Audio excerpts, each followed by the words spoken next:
Ça y est, c'est parti. Nous y sommes, Hervé. Je vous laisse la parole. Ok, merci Hervé. Bon alors bonjour, bienvenue à tous. Je ne vais pas parler trop longtemps. Hervé Rebolo, délégué général de DLR. Vous savez peut-être ou pas que Vecteur Plus est un partenaire maintenant, on va dire de longue date. Ça fait quelques années que nous travaillons ensemble, et notamment Hervé Chevalier intervient régulièrement dans certains de nos événements. Et au titre de ces échanges et de ce partenariat, Vecteur Plus nous a proposé un thème intéressant, les aléas climatiques et les opportunités pour le matériel. Merci d'y avoir songé, parce qu'effectivement, c'est peut-être pas quelque chose qu'on aurait mis nous sur la table. Cela dit, il y a certainement quelque chose à dire. Donc merci pour ce travail, Hervé, Vecteur Plus. Je m'arrête là, on vous écoute. A priori, le webinaire est enregistré. On le remettra par la suite sur notre web TV, il sera disponible pour tous. Merci à vous, Hervé. On est parti pour 1 heure. Oui, c'est ça, tout à fait. Une heure, en tout cas. Moi, j'ai de quoi vous parler pendant assez longtemps sur le sujet, puis je suis même un peu bavard, donc je vais essayer de rester sur 1 heure. Mais effectivement, le sujet des aléas climatiques est un sujet qu'on suit déjà depuis quelques temps chez Vecteur. Et donc, j'avais évoqué, juste sur une petite phrase, aux journées DLR, et j'ai entendu derrière quelques questions pour demander de préciser un peu qu'est-ce que c'était que ce truc-là et qu'est-ce que ça voulait dire. Et donc, c'est ce qu'on va faire aujourd'hui dans ce webinaire sur les aléas climatiques. J'ai prévu dans l'échange, évidemment, vous pouvez poser vos questions sur le chat à droite de l'écran. Ce chat est modéré, et donc on pourra traiter les questions soit au fil de l'eau, soit à la fin. Je verrai un petit peu comment on peut gérer ça. Dans l'échange que j'ai prévu aujourd'hui, je voudrais refaire un petit peu de conjoncture sur le marché de la construction, parce que remettre un petit peu d'actualité par rapport à ce qu'on avait pu dire début décembre dans ces journées, pour remettre un peu de contexte, pour du coup redonner un peu de couleur aux aléas climatiques. C'est quelque chose qui est aussi très important. Et donc, pour faire cet état du marché avant de parler des aléas climatiques, je vais prendre quelques minutes sur le marché du BTP pour vous donner quelques informations où on en est là-dessus avant de plonger dans les aléas climatiques. Ça permettra de remettre en perspective. Pour ça, j'ai pas voulu le faire dans un PowerPoint un peu figé. Je l'ai fait en direct sur nos indicateurs en DataVis que nous avons en ligne sur ces deux sujets, et je vais parcourir avec vous ces indicateurs. Donc n'hésitez pas, s'il y a des demandes particulières pour zoomer sur un sujet ou sur un autre, n'hésitez pas, c'est le moment. Je me permets de partager mon écran pour vous faire ça. Voilà, normalement vous voyez mon écran. Donc, le premier sujet, c'est le marché du bâtiment que je voudrais vous présenter aujourd'hui. Les chiffres que je vous donne sont à fin décembre. Je vais vous donner des indications sur ce qui se passe sur les 2 premiers mois de l'année, mais les chiffres que je vais vous donner sont à fin décembre. Alors, vous avez ici, j'ai quelques onglets pour parcourir cette donnée. Alors, à fin décembre, ce que je voulais préciser, c'est que voilà, on est sur 33 000 projets de construction qui ont été déposés, enfin, qui ont été accordés en 2024 en France. On est à moins 9% par rapport à l'année dernière. L'année d'avant, on était à moins 16%. Ce que je peux vous dire aujourd'hui, c'est que la fin de l'année 2024 était bien meilleure que le début de l'année, et le premier trimestre, en tout cas, les 2 premiers mois 2025 sont aussi bien meilleurs. Et je désespère même pas qu'en mars, il n'y ait pas un peu de positif en fait sur ce nombre de PC accordés par rapport à mars 2024.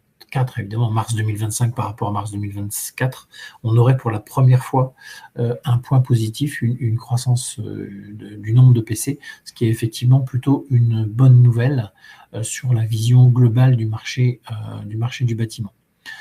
En surface, parce qu'aujourd'hui, le nombre de PC, c'est un sujet, mais en surface, c'est aussi intéressant. On est à moins 8,5 pour 50 millions de mètres carrés qui ont été accordés en 2024. Donc, moins 8,5 contre moins 15 l'année précédente. Donc, on est à peu près sur les mêmes tendances. Pour vous montrer un petit peu plus de détails, quelques éléments sur le trimestre. Donc là, vous avez une vision au trimestre avec le nombre de projets, le nombre de PC accordés sur le dernier trimestre. Là, par exemple, le T4, on était à 8000 PC, donc moins 11% par rapport à l'année précédente, au trimestre T4 2023. Et donc, c'est un élément. Le T3 était un petit peu moins difficile. C'était à moins 6% le T3 2024 par rapport à 2024, à 2023. Et une petite subtilité aussi, si on prend les maîtres d'ouvrage privés, donc les projets portés par des maîtres d'ouvrage privés, hein, j'ai coché cette petite case ici. Là, je suis à moins 13% sur le trimestre. Par contre, si je prends du public, aujourd'hui, je suis à l'équilibre. Donc en gros, entre 2024 et 2023, en tout cas sur ce dernier trimestre. Et même, vous voyez que le T3, donc août, septembre, octobre, est un petit peu meilleur que les années précédentes. Et sur le T3, je suis même à plus 18% par rapport à 2023. Donc en fait, il se passe quelque chose sur le secteur public. J'avais eu l'occasion déjà de l'exprimer à la journée de début décembre donc à Paris avec vous. Et donc, c'est effectivement une confirmation que la partie bâtiment public, en fait, se porte plutôt bien sur cette année 2024. En tout cas, retrouve des couleurs par rapport à l'année 2023. Donc ça, c'est un élément de fond qu'il faut regarder. Et puis, sur la partie privée, juste vous donner quelques éléments. Si je prends purement les bâtiments de logement, parce qu'en fait, le problème, il est évidemment sur les bâtiments de logement privés, hein, c'est la promotion immobilière aujourd'hui qui a une vraie difficulté. Et sur ces bâtiments de logement, vous voyez qu'on sur le T4, on est à moins 19%, donc nettement plus inférieur au reste. Et évidemment, si j'enlève je prends tout le reste sauf le logement, je suis à moins 9% sur le privé, donc c'est un peu moins difficile effectivement sur le hors logement. Voilà ce que je voulais partager sur la partie bâtiment, vite fait. Je ne vais pas parcourir tous les onglets, notamment il y a des choses assez significatives en fonction des envergures de bâtiments. Les petits projets sont beaucoup plus en difficulté que les gros projets. Il y a de quoi, il y a aussi des enseignements à tirer de ces visions. Je pourrais aussi montrer quelques éléments sur la partie région, où aujourd'hui, sur la partie région, si je reste sur l'ensemble des projets et sur l'ensemble des bâtiments, nous avons aujourd'hui cette vision des choses avec donc les différentes régions sur l'année 2024, avec un moins 13 en Île-de-France, moins 15 dans le Grand Est et moins 13 en Auvergne-Rhône-Alpes, qui sont les régions les plus touchées. Et puis par contre, on est à moins 5, moins 3 sur Bretagne, par exemple, sur des régions un petit peu moins touchées. Ça, c'est la partie bâtiment. Un autre point sur lequel je voulais insister, c'est la partie travaux publics. Donc là, il se trouve que les données, je les ai à fin février, donc ce sera des données encore plus récentes que ce que je viens de vous montrer. À fin février, donc sur les 2 premiers mois de l'année, on est à plus 4% sur le TP. Donc avec plutôt une bonne nouvelle, avec 5127 appels d'offres qui ont été passés sur ces 2 premiers mois, contrairement à 4009 en 2024, donc une petite croissance sur le TP. Je rappelle que sur 2024, on avait annoncé plus 1 sur l'ensemble de l'année 2024. Donc voilà une confirmation comme quoi en volume, les choses augmentent. Attention quand même en valeur, on est sur des petites opérations, puisque je suis à moins 9 en termes de valeur. Contrairement à l'année dernière, vous voyez qu'on avait quand même une valeur beaucoup plus importante sur ces 2 premiers mois de l'année. Donc, ce serait intéressant de surveiller si les marchés de TP continuent à progresser aussi en taille, pas seulement en volume. Quelques zooms. Par exemple, si les sujets vous intéressent, notamment je pensais aux travaux routiers, j'ai vu dans les participants qu'il y avait pas mal de gens qui étaient aussi liés à ces interventions. Sur la partie de travaux routiers, oui, on a plus 7% sur les 2 premiers mois de l'année. Donc ça, c'est plutôt aussi des bonnes nouvelles. Qu'est-ce que j'ai vu aussi qui pouvait être un peu plus difficile, la notion de travaux électriques, tout ce qui est en termes réseau, ligne électrique, on est quand même aussi à plus 4%. Qui pouvait être aussi un élément intéressant à traiter. Par contre, la partie terrassement pur et dur, donc on est à moins 5 sur le début de l'année.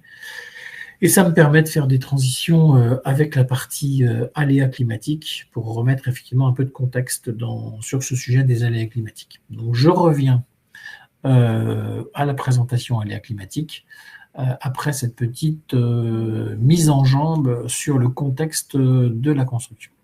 Alors, dans ce qu'on a évoqué dans cet échange, je voulais particulièrement parler de ces aléas. Alors, quand on parle d'aléas, pourquoi est-ce qu'on parle des aléas climatiques et qu'est-ce qu'on entend par aléas climatiques et de quel segment de marché parlons-nous?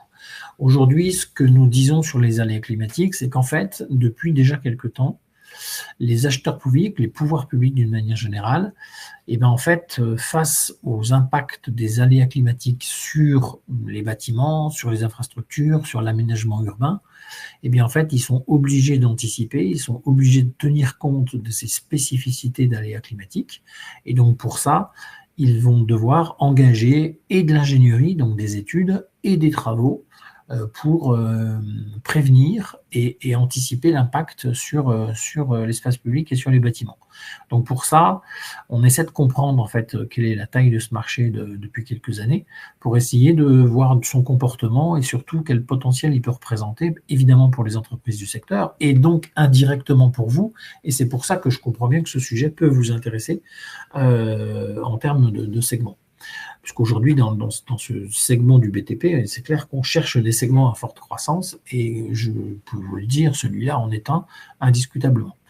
Donc là, en fait, ce qu'on a fait, nous, chez Vecteur, c'est que depuis 2013 jusqu'à 2024, on a remonté toutes les données autour des aléas climatiques, tous les investissements, tous les travaux qui étaient reliés à un concept d'aléas ou à des éléments préventifs à des aléas climatiques pour vous donner, en fait, de la visibilité sur les études et l'ingénierie donc, et sur les travaux qui étaient engagés clairement là-dessus, de façon à objectiver un petit peu ce marché, à comprendre le potentiel qu'on pouvait attendre sur ce segment en 2025 et 2026. Donc l'idée, c'est vraiment d'objectiver ça. Alors, évidemment, la première question qui se pose, c'est quand on parle d'aléas climatiques, de quoi parle-t-on ? Désolé, c'est écrit un petit peu petit, je n'ai pas vraiment l'intention de tout vous lire, je vais juste rester sur la première colonne, les autres colonnes illustrent en fait ce que sont ces aléas. Donc aujourd'hui, nous on a travaillé sur 7 aléas climatiques qui ont été identifiés et qui sont différents, en tout cas qui impactent les bâtiments et l'espace public de façon différente. On a dans un premier temps la notion de feu de forêt. Qui est quand même quelque chose de très particulier. Évidemment, on est d'accord que le milieu urbain est moins concerné. Los Angeles me démentira, mais en attendant, pour l'instant, chez nous, en tout cas, les milieux urbains sont quand même un peu moins concernés.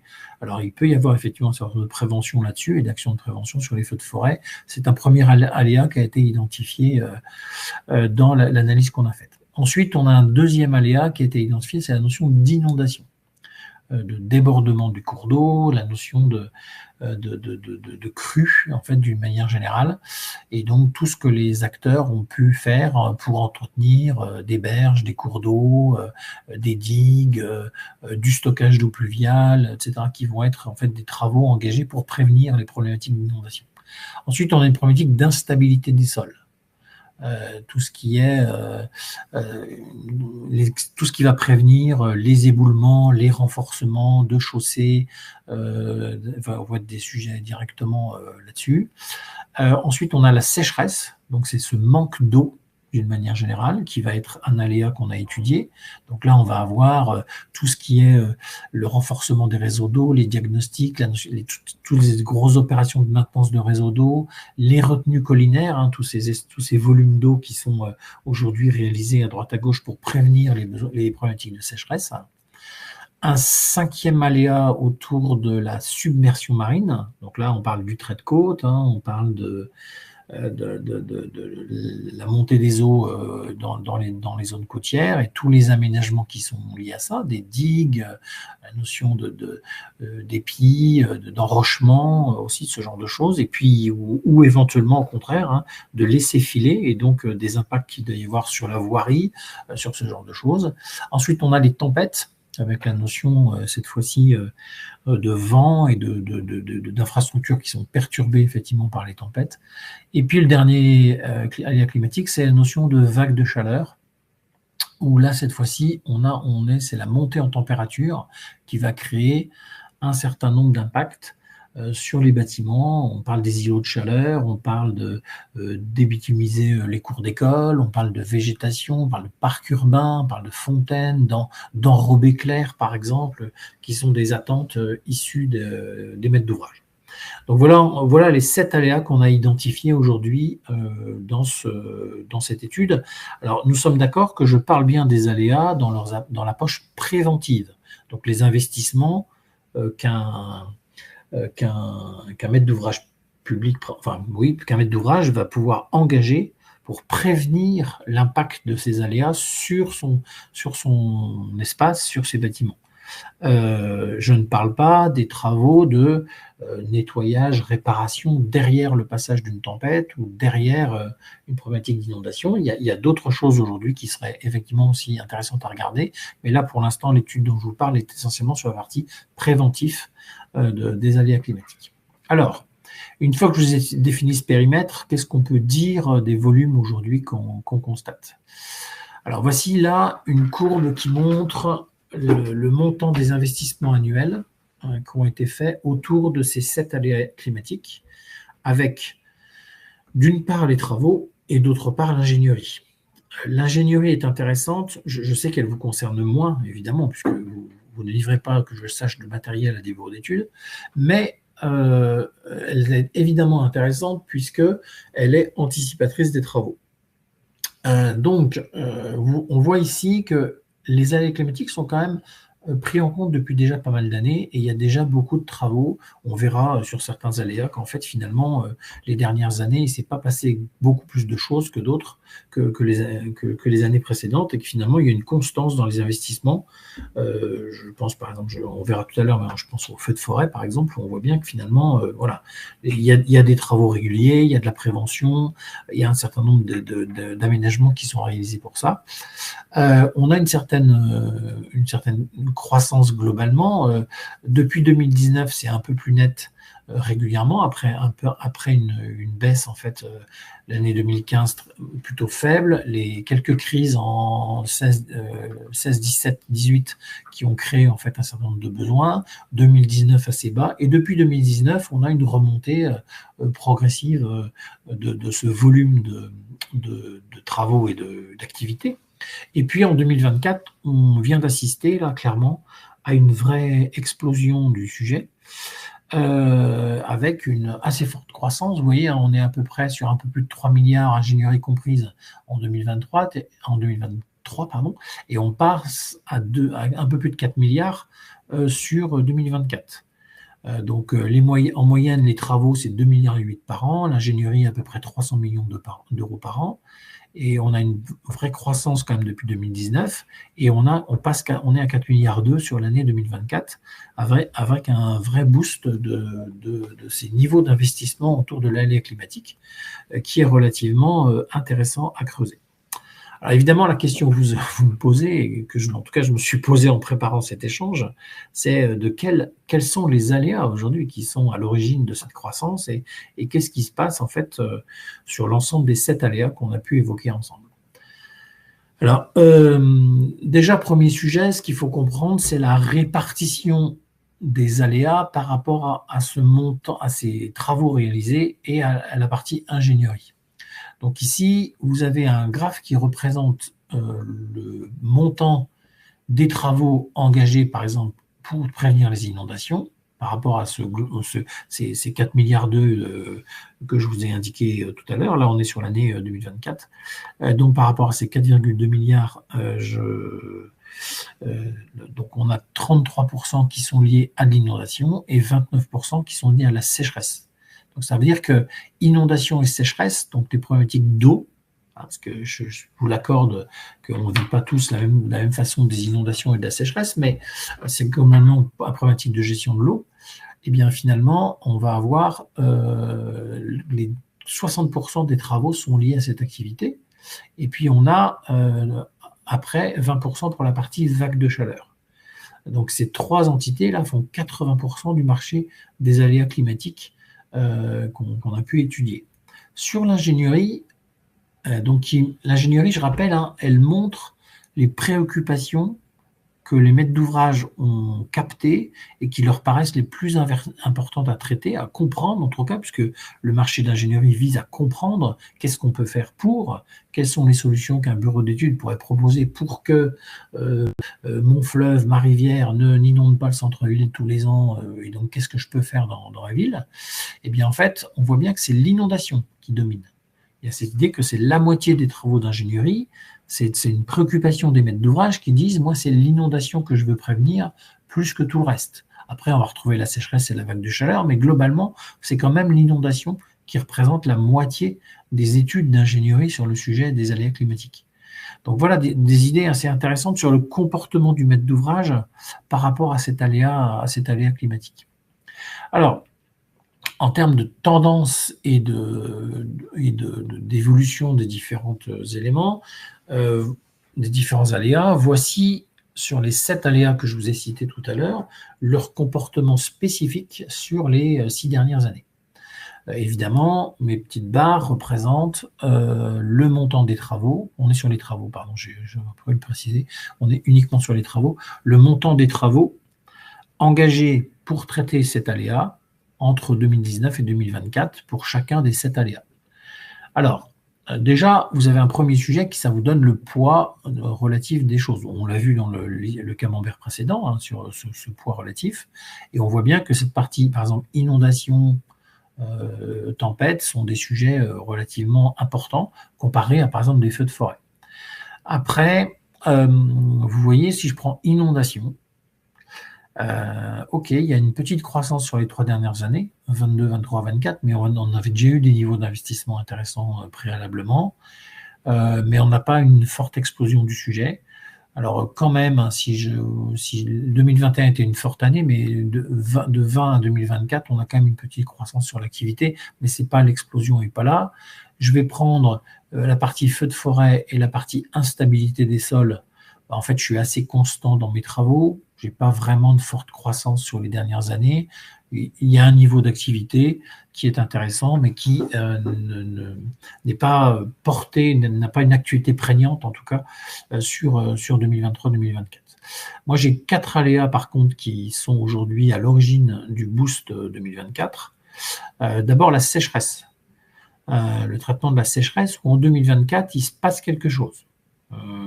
Clairement, les polémiques sur les bassines, hein, parce qu'on parle partiellement de ça, c'est typiquement ici que ça se passe, c'est-à-dire que les appels d'offres initiés pour traiter ces problématiques, eh ben, elles sont là, on les voit, hein, on voit bien que le sujet il est là. Donc ça veut dire que je suis un appel d'offres en date de publication, hein, donc ça veut dire que les travaux sont en cours là, hein, au moment où je vous parle là, ça veut dire que ces travaux-là, ils sont en cours, en fait, en train de se réaliser. Et donc le niveau sécheresse, c'est quelque chose d'assez intéressant. J'ai un niveau submersion marine. Alors, lui, certes, il est petit en valeur, et du coup, il y a un petit écrasement de l'échelle, et j'en suis désolé dans le graphe, mais je voulais vous montrer la vision relative des choses, mais vous voyez bien qu'en 2024, il se passe quelque chose de très, très, très significatif. En fait, en 2023 et 2024, parce que 2023 avait déjà amorcé la tendance, mais en 2024, on a quelque chose de très significatif. Autrement dit, on voit là en 2024 la vraie première campagne significative de travaux pour traiter les problématiques de trait de côte et de montée des eaux, effectivement, dans un certain nombre de territoires, évidemment, associés à cet environnement. Et donc, ici, il se passe vraiment quelque chose de très intéressant sur la partie submersion marine. Sur la partie tempête, alors là, j'ai quelque chose de tout à fait énorme. Sur la partie tempête, donc prévention des tempêtes. Globalement, la prévention des tempêtes, hein, dans l'espace de l'acheteur public, du maître d'ouvrage, c'est globalement de l'enfouissement de réseau. C'est une des préoccupations principales aujourd'hui, parce que c'est globalement les réseaux électriques et télécoms qui subissent fortement les tempêtes. Et donc aujourd'hui, on a sur la prévention de bâtiments, sur le bâtiment et de la prévention et l'enfouissement des réseaux, qui vont être les 2 gros sujets. Et en 2024, on a une très forte poussée sur ce sujet, et qui est très intéressante aussi à analyser. Et puis j'ai ma vague de chaleur là qui petit à petit fait son chemin et donc progresse bien depuis 2020 avec une croissance constante, un peu plus forte en 2024, mais en tout cas une croissance constante depuis plusieurs années. Donc aujourd'hui, on voit bien que sur les 7, pour moi, il y en a 4 qui sont sur des approches significatives, et particulièrement la partie tempête, cette année qui a été, enfin 2024, qui a été très importante, et qui est, à elle seule explique, je crois que c'est plus de la moitié de la croissance de l'année 2024. Donc on a un vrai phénomène autour de l'aspect tempête, et donc qui est intéressant, donc à la fois prévention dans les bâtiments et enfouissement des réseaux. Voilà déjà pour une décomposition plus précise de ces différents sujets-là sur les différents segments et leurs comportements en termes d'activité. Je voudrais zoomer un petit peu sur ces 4 aléas qui portent 2024. Sur la submersion marine, on a une ingénierie, c'est aussi ça qui est très intéressante. Quand on regarde juste l'ingénierie sur submersion marine, on a une ingénierie qui reste très forte en 2023 et 2024. Donc, moi, je pense que les travaux qui vont découler de ça sont très importants encore et vont encore arriver. Si je reprends ma submersion marine ici, qui est ici, ça veut dire que le mouvement qu'on a vu en 2023-2024, je peux vous dire déjà tout de suite qu'en 2025, on est plus fort qu'en 2024 et nettement plus fort. Vu les niveaux d'ingénierie qu'on a aujourd'hui en 2024, ça veut dire qu'on a des forts travaux attendus sur la partie submersion marine, qui peuvent être effectivement des vrais sujets d'intérêt et des vraies spécificités dans le type de travaux. PACA Occitanie, 2 régions très concernées. J'ai aussi beaucoup regardé Nouvelle-Aquitaine, parce que la façade atlantique m'intéresse un peu plus. Pour ceux qui le savent, on est basé à Nantes et du coup la façade atlantique nous intéresse particulièrement. Mais en tout cas, PACA et Occitanie sont très concernés par le sujet. Nouvelle-Aquitaine aujourd'hui est une région qui a déjà beaucoup investi en fait. Et la croissance sur 2024 n'est pas significative. Elle est toujours elle existe un petit peu, mais la région a fait quelque chose depuis des années. Et donc, en fait, il n'y a pas une explosion sur 2024. Là, un sujet que je voulais préciser avec vous, ce sont les territoires outre-marins et tout ce qui est départements et collectivités d'outre-mer, où là, il y a une très forte croissance en 2024. Il y a beaucoup de travaux sur ces territoires autour de la submersion marine et avec une vraie spécificité du territoire autour de ce sujet. Sur la partie sécheresse, on a des travaux en forte croissance, on l'a vu tout à l'heure. Par contre, j'ai une ingénierie qui est assez stable en 2024 et 2025. Pas de choses particulières à retenir là-dessus. En tout cas, je ne sens pas qu'il n'y a pas d'engouement particulier là-dessus. Sur la sécheresse, j'ai deux sujets, Centre-Val de Loire et Normandie, qui ont fait les plus gros efforts en 2024.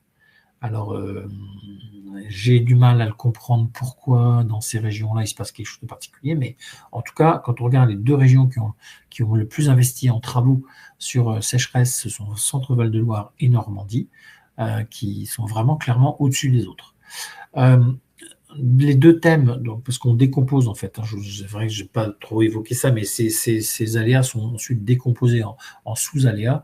Dans les sous-aléas, on a traitement des fuites d'eau et les retenues collinaires. Ce sont les 2 thèmes clés pour cet investissement sur cette partie sécheresse, qui sont vraiment porteurs du segment. Sur la partie tempête, on a évoqué des travaux d'enfouissement de réseau qui ont quasiment doublé en 2024 par rapport à 2023. L'ingénierie est très stable depuis 3 ans. Il n'y a pas de boost. On sent que c'est un sujet qui est important, mais il n'y a pas de boost en tout cas particulier. Elle est stable à un bon niveau d'activité. Et là, je suis sur plutôt les régions Occitanie et Nouvelle-Aquitaine qui ont particulièrement investi sur ces régions. On sait que ce sont des régions qui ont beaucoup souffert des tempêtes récentes. Donc, il peut y avoir sûrement un certain nombre d'explications là-dessus. Peut-être un retard à rattraper. Peut-être ça peut être effectivement cette vision-là des choses. Sur la partie vague de chaleur, en fait, aujourd'hui, dans les vagues de chaleur, j'ai 2 sujets. La notion de plantation d'arbres, végétalisation des milieux urbains. tout ce qui est alors, la grande symbolique, la débitumisation d'une cour d'école. Globalement, c'est un peu ça le sujet. L'îlot de chaleur, ce qu'on a appelé îlot de chaleur. Îlot de chaleur a connu son heure de gloire en 2023. J'ai un peu moins quand même d'îlot de chaleur en 2024. Mais plantation d'arbres, végétalisation en milieu urbain, ça, c'est des choses qui sont tout à fait importantes sur le traitement de la chaleur. Avec Auvergne-Rhône-Alpes et Normandie encore, qui ont joué un rôle clé dans cette croissance 2024, une ingénierie très stable, donc pas forcément de perspective non plus exceptionnellement importante sur ce segment. Si je poursuis un peu l'analyse que je vous propose, et notamment une vision plus régionale, je voudrais attirer votre attention sur quelque chose, un petit calcul qu'on a fait par rapport au montant d'investissement, donc de travaux principalement, mais même que de travaux d'ailleurs. Donc par rapport à ces marchés sur les allées climatiques, ces investissements, on a ramené au nombre d'habitants de la région pour essayer de comprendre dans quelle région l'investissement, le poids de l'investissement était le plus fort en fait. Et donc le petit tableau ici, il vous représente le nombre d'euros que les pouvoirs publics ont investi par habitant pour chacun des aléas climatiques. Autrement dit, en France, sur la vision globale nationale, on investit à peu près 16 euros par habitant pour traiter les inondations. Et par contre, vous avez des régions comme PACA, Auvergne-Rhône-Alpes et Bourgogne-Franche-Comté qui ont investi 24 euros, 22 euros, 20 euros par habitant pour ces sujets-là. Donc on a effectivement sur ces régions-là quelque chose d'un peu plus fort et d'un peu plus significatif qui est relativement intéressant à regarder. Alors évidemment, feu de forêt, un petit euro par habitant, mais évidemment pas qu'à 6 euros. Je veux dire, si eux, ils n'investissent pas sur les feux de forêt, c'est à n'y rien comprendre. Et donc, du coup, effectivement, que ce soit PACA, Nouvelle-Aquitaine et Occitanie, on est sur des montants effectivement plus importants qu'au niveau national. C'est clairement ici que ça se passe, et surtout sur la partie PACA, avec ces 6 euros par habitant en investissement préventif sur le traitement des feux de forêt. Et je ne parle bien que des investissements liés au monde de la construction. L'achat de matériel de lutte contre l'incendie ne fait pas partie du périmètre de l'étude. Sur la partie, je voulais aussi signaler quelque chose d'intéressant, c'est la partie tempête. Je vous ai parlé des Dromcom. Aujourd'hui, c'est un peu moins de 4,50 € au niveau national. Et les Dromcom, c'est quasiment 9 euros par habitant. Donc on a bien ici aussi une intention, une volonté de faire quelque chose de beaucoup plus significatif. Et mes vagues de chaleur, c'est vrai, j'avais aussi vu ça, que la partie à 11 euros par habitant en France au niveau global, et le Grand Est aujourd'hui est à 27 euros, 28 euros par habitant, donc avec une vraie problématique de forte chaleur aujourd'hui sur ces régions Grand Est, qui nécessite des investissements dans les bâtiments, des investissements sur l'aménagement urbain, notamment, particulièrement. Voilà une façon aussi de mesurer les diversités de comportements des régions. Je pense que c'est important parce que vous savez très bien, et je pense que c'est une caractéristique de votre marché, c'est que le matériel aujourd'hui, il est acheté, il est loué, il est exploité localement. Et donc le comportement local et l'impact que peuvent avoir ces éléments sur vos agences sont à mon avis particulièrement importants, et donc la notion de localisation, la notion de comportement régional est pour moi un sujet hyper important et très structurant dans la vision du marché. Une approche trop nationale en fait serait sûrement trop réductrice. Donc d'où cette vision sur laquelle j'ai un petit peu insisté sur la partie régionale. Alors autre chose qui évidemment vous intéresse directement, puisqu'on se rapproche de plus en plus de vos clients, c'est qu'en fait, évidemment, ces marchés d'aléas climatiques, ils sont gagnés par des entreprises. Puisque là, je vous ai parlé de l'expression de besoin par les maîtres d'ouvrage et des intentions qui étaient dans les appels d'offres. Donc évidemment, ces appels d'offres sont gagnés par des entreprises.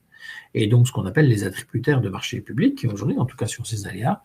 Et donc dans notre base aujourd'hui, chez nous, nous avons plus de 7800 entreprises qui ont gagné des marchés liés à des aléas climatiques. Donc 7800 entités qui aujourd'hui ont développé de l'activité, développé des expertises aussi, parce qu'il y a des métiers quand même très spécifiques, des façons de traiter les choses très spécifiques.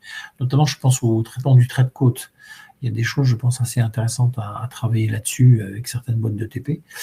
Et donc, on a 7800 entreprises attributaires qui ont gagné ces marchés de TP, et 7800 entreprises uniques, hein, parce qu'il y a bien plus de marchés que ça, bien sûr, mais il y a ça a été gagné par 7800 boîtes sur la période 2013-2024. Et donc, dans ces entreprises, en fait, elles ont un cœur d'activité. Elles sont associées à une activité d'origine plus historique, plus traditionnelle.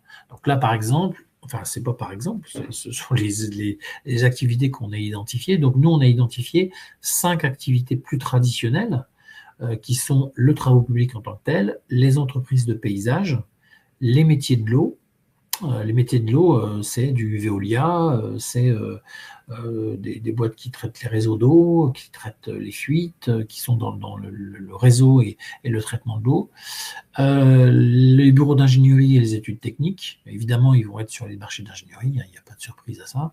Et puis la partie exploitation forestière, il y a quand même toute une série d'entités qui gagnent des marchés qui viennent du monde de l'exploitation forestière et qui sont aussi des segments de marché intéressants, je pense, en termes de besoins de matériel. Les travaux publics, vous avez ici le poids, c'est-à-dire la valeur des marchés gagnés par les entreprises de travaux publics, la valeur des marchés gagnés par l'ensemble de ces entreprises de paysage, métiers de l'eau, etc. Alors, ce qui est intéressant ici, c'est les comportements en 2024 par rapport à 2023. On voit que clairement, les deux qui ont gagné, c'est-à-dire qui ont progressé en termes d'activité, c'est le TP, ce sont les boîtes de TP, et la partie métier de l'eau. Ce sont les deux entités qui traitent, qui ont gagné en fait à travers ces opportunités plus d'activités. Alors évidemment, je vais me permettre de revenir un petit peu en arrière sur un camembert que je vous ai montré tout à l'heure et qui explique sûrement les choses. Regardez, ici, on a à la fois la partie inondation et la partie sécheresse, qui sont les deux sujets dominants en termes de travaux. Donc évidemment, ça me paraît assez logique que, que ce soit les boîtes des métiers de l'eau et des TP, en fait, qui ont connu, qui ont une activité forte et plus forte encore en 2024 par rapport à 2023. Donc là, ici, on a un segment, là, c'est quand même très intéressant de le voir, que c'est important. Et puis les TP ont bénéficié aussi de la notion de prévention des tempêtes, puisqu'on a vu qu'en 2024, en tout cas, il y a eu un gros boost sur la prévention des tempêtes. Et donc, c'est évidemment les boîtes de TP qui ont pu réaliser un certain nombre de traitements en fait, de ces travaux. Autre élément intéressant que je voulais partager avec vous sur ces aléas, c'est le poids et plus exactement la répartition des travaux gagnés par chaque type d'entité. Alors ici, donc ce qu'on dit dans ce graphe est que c'est sur les travaux 2024, oui, sur les travaux de 2024, et bien en fait, mes entreprises de travaux publics, elles ont gagné des marchés en aléas climatiques dans les différents aléas climatiques, et notamment 64% des travaux gagnés par les boîtes de travaux publics, ce sont des travaux liés à de la tempête. Et donc ça, c'est quelque chose effectivement de très intéressant, ainsi que la partie inondation, qui sont des éléments très, très intéressants à développer. Je pensais que la partie submersion marine serait un petit peu plus importante, mais finalement, pas tant que ça, en tout cas vis-à-vis des boîtes de TP. Et on a un petit peu de vague de chaleur chez les boîtes de travaux publics. Par contre, les boîtes de paysage, évidemment, elles vont gagner un peu plus sur la partie inondation et un peu plus sur la partie vague de chaleur, puisque globalement, dans les vagues de chaleur, on a de la débitumisation et on a de la plantation et de la végétalisation en milieu urbain. Et là, aujourd'hui, les boîtes de paysage sont évidemment beaucoup plus fortes et beaucoup plus aguerries, en tout cas un certain nombre d'expertises beaucoup plus fortes que les boîtes de TP. Et donc, c'est normal qu'elles soient beaucoup plus présentes sur la partie paysage. Les métiers de l'eau gagnent des marchés dans le marché de la sécheresse. Donc ça, c'est quand même c'est le vrai paradoxe de ces entités qui vont gérer effectivement des consommations d'eau, qui vont gérer du stockage, de la réserve, qui vont gérer donc ces fameuses bassines et ces fameuses réserves d'eau aujourd'hui dans les environnements agricoles ou pas que agricoles d'ailleurs, qui vont être effectivement un sujet intéressant aussi à capter par ces entreprises du métier de l'eau. Les bureaux d'ingénierie un peu plus répartis, et c'est normal parce qu'il y a de l'ingénierie dans l'ensemble des aléas climatiques, donc là encore pas trop de surprises là-dessus, mais quand même, hein, cette notion de tempête est un sujet quand même vraiment très important. Je pense que la partie de tempête est un sujet vraiment très important. Et puis la déforestation forestière, ben, plutôt sur les vagues de chaleur, parce qu'on a quand même aussi pas mal de gestion et de plantation. Et puis évidemment un peu de feux de forêt quand même sur les exploitations forestières qui gèrent évidemment un peu plus que les autres ce sujet feux de forêt. Donc ça vous permet en fait dans cette approche d'avoir une vision un peu plus spécifique des besoins de vos clients, puisque là, je parle bien de vos clients, du coup, hein, je parle bien des entités qui vont éventuellement vous commander du matériel, et donc comment elles abordent les aléas climatiques, qu'est-ce qu'elles voient passer comme type d'affaires, et du coup, quel type de besoins, en fait, elles pourraient avoir en termes de matériel. Petit graphe que j'ai voulu rajouter, parce que pour animer un petit peu et vous faire réagir dans ce petit conflit, ou en tout cas chamaillerie entre les boîtes de TP et les boîtes de paysage sur ce marché des aléas climatiques, hein, c'est qu'en fait, clairement, en 2023, donc les TP ont récupéré 84%. Quand on regarde les travaux gagnés par les entreprises de paysage et de travaux publics, uniquement ceux-là, on a 16% pour le paysage et 84% pour le TP. Et en 2024, c'est le TP évidemment qui progresse, hein, puisque la partie tempête, comme on l'a vu, était quand même globalement des travaux liés par du travaux public et en tout cas plutôt aux dépens des entreprises de paysage. Voilà un peu ce que je voulais juste pour animer un petit peu le débat, si ça pouvait créer quelques petites questions sur ce sujet. Donc ça, c'est l'organisation, les besoins des entreprises, de vos entreprises clientes, hein, comment elles gèrent les aléas climatiques. Et puis, du coup, je pousse un peu le bouchon encore un petit peu sur quels seraient les besoins de matériel aujourd'hui qui pourraient être intéressants à creuser.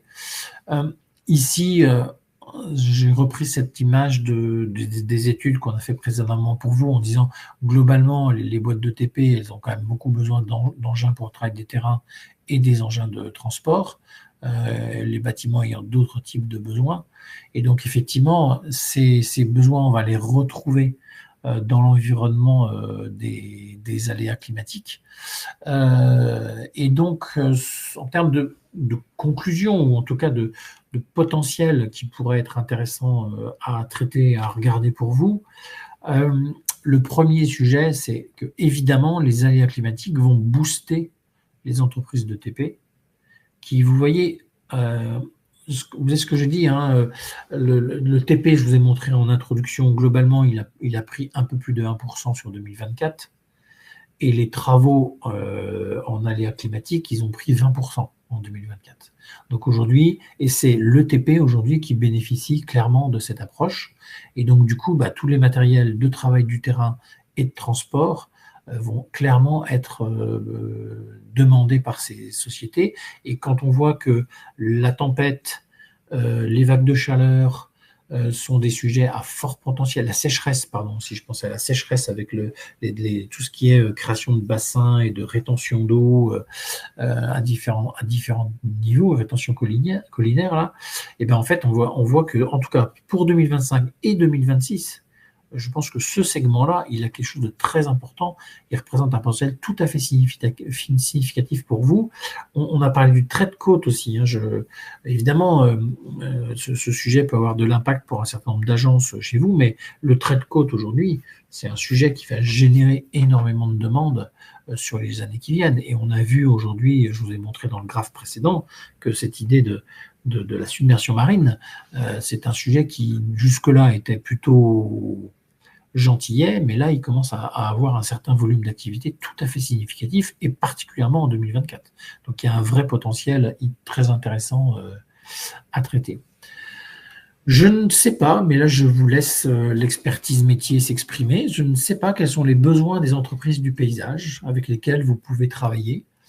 Et en tout cas, elles sont concernées, hein. On a vu quand même, il y a un certain nombre d'éléments qui les concernent et les types, il y a des aléas qui aujourd'hui, que ce soit lié à l'eau, que ce soit lié à la chaleur avec la notion de végétalisation, et ben en fait, ces entreprises ont de l'activité qui est liée à ce segment aléa climatique et donc forcément un certain nombre de besoins de matériel tout à fait significatifs et en tout cas complémentaires. Et donc, dans vos portefeuilles de clients, c'est clair qu'il peut y avoir un certain nombre d'entités et de sujets intéressants à creuser autour des entreprises du paysage et leur approche, leurs engagements et leur impact, l'impact que ces aléas climatiques ont sur leurs activités, comment elles l'ont abordé. Je pense qu'il y a quelque chose de tout à fait intéressant à faire là-dessus. Troisième point que je voulais partager avec vous, c'est que les exploitants forestiers et les entreprises de l'eau, je ne sais pas non plus quels sont les besoins qu'elles peuvent avoir. Je vois des besoins d'énergie peut-être, il y a sûrement du matériel de manutention, il y a sûrement des choses comme ça qui peuvent être intéressantes pour elles, mais elles sont là, elles profitent de la vague, si je puis me permettre, elles profitent de la vague, effectivement, il y a des travaux qui aujourd'hui sont pertinents pour elles, et donc clairement, il y a aussi quelque chose à faire avec les exploitants forestiers et les entreprises de l'eau autour des investissements dans l'aléa climatique. Là encore, votre connaissance métier et la connaissance de vos portefeuilles clients peut-être vous amener à des discussions avec ces personnes sur leurs attentes, leurs potentiels et leurs demandes pour les années à venir. Alors, évidemment, quatrième point que je voulais signaler en termes d'impact pour vous, évidemment, je parlais de l'impact de la régionalisation. Classiquement, mon trait de côte, c'est sûr que c'est quand même plus délicat dans la région Grand Est, mais en attendant, il y a des spécificités qui sont liées à ces aléas et qui font que vos agences peuvent être différemment impactées. J'ai évoqué un autre sujet qui est la notion d'instabilité des sols. Aujourd'hui, on sait que ce sont quand même des régions un peu plus montagneuses qui vont être concernées par ces problématiques d'instabilité des sols. Et aujourd'hui, stabiliser les sols, c'est quoi les matériels dont on a besoin, c'est quoi les volumes. Il y a un volume d'activité qui n'est pas négligeable et qui va croître forcément. Il y a de l'ingénierie là-dessus, il y a des études et il y a une attente d'une manière générale. Alors à la fois pour réparer, on reviendra là-dessus, mais surtout pour anticiper. Et donc aujourd'hui, il y a des régions qui vont être plus impactées évidemment par de l'incendie ou par de la stabilité des sols, qui ne sont pas du tout les mêmes régions que sur le trait de côte ou la sécheresse. Donc là encore, la régionalisation de cette analyse est vraiment très importante et c'est une dimension évidemment à laquelle on a accordé beaucoup d'importance. Cinquième point que je voulais partager avec vous, je n'ai pas mentionné nous n'avons pas traité dans cette étude les besoins de travaux et d'interventions liés à du nettoyage et de la réparation liés aux aléas climatiques directement.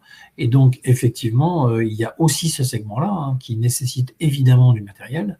Et là-dessus, il y a un certain nombre d'entités qui sont aussi impactées par les interventions post-travaux. J'avoue que je n'ai pas regardé, mais du coup l'idée me vient en vous en parlant, je n'ai pas regardé comment les entreprises de nettoyage et de services, type les ISS ou des choses comme ça, pouvaient être impactées par ce type d'approche, mais ce serait peut-être une question ou un sujet en tout cas à creuser. J'avoue ne pas y avoir pensé avant, c'est en développant ce point que je me suis dit, tiens, cette dimension-là pourrait être intéressante. Comment dans les contrats de maintenance et d'entretien, il peut y avoir l'anticipation de ces sujets-là et du coup l'activité que ça peut générer. Et puis, je voudrais signaler aussi quelque chose qui est très important, c'est que l'ingénierie sur ces sujets est en forte croissance. En 2023 et 2024, on a un niveau d'ingénierie qui est très fort par rapport aux années précédentes. Or, l'ingénierie, c'est 18-24 mois avant les travaux. Donc aujourd'hui, le niveau d'ingénierie qu'on a en 2023 et 2024 est vraiment très important. Et tous les segments qu'on a évoqués vont se développer. Ils sont plus forts sur certains, je vous les ai détaillés tout à l'heure, mais globalement, on est sur un marché en croissance et que la croissance 2024 n'est qu'un début. Je suis intimement persuadé que 2025 et 2026 seront sur des niveaux supérieurs. En tout cas, 2025, c'est sûr, sera des niveaux supérieurs à 2024. Pour 2026, ça reste encore à travailler, mais 2024, en tout cas, 2025, pardon, est un niveau d'activité aussi important que sur 2024. Voilà ce que je voulais parler, ce que je voulais évoquer, présenter et aborder avec vous. Je ne sais pas, Hervé, si vous voulez poser quelques questions ou susciter, relancer, inviter à des questions. N'hésitez pas effectivement à le faire. C'est le moment, en tout cas, de pouvoir faire préciser ou échanger sur des points particuliers qui seraient soit imprécis, soit pourrait susciter au moins un petit débat. Est-ce que quelqu'un a quelque chose de particulier? Hervé, est-ce que vous voulez éventuellement, je ne sais pas, intervenir ou revenir sur ces... Pas spécialement, si ce n'est dire que votre intervention était très intéressante, Hervé, merci. C'était très riche, c'est impressionnant la foule de détails que vous avez pu donner. Maintenant, effectivement, s'il y a des questions, c'est le moment. C'est ça, je remets volontairement la dernière, puisque je me rapproche de plus en plus de vos besoins, évidemment, en termes de est-ce que je ne sais pas si certains d'entre vous ont déjà éventuellement été, non pas confrontés, mais en tout cas sollicités par des clients sur ces sujets. C'est quelque chose qui peut être important à partager.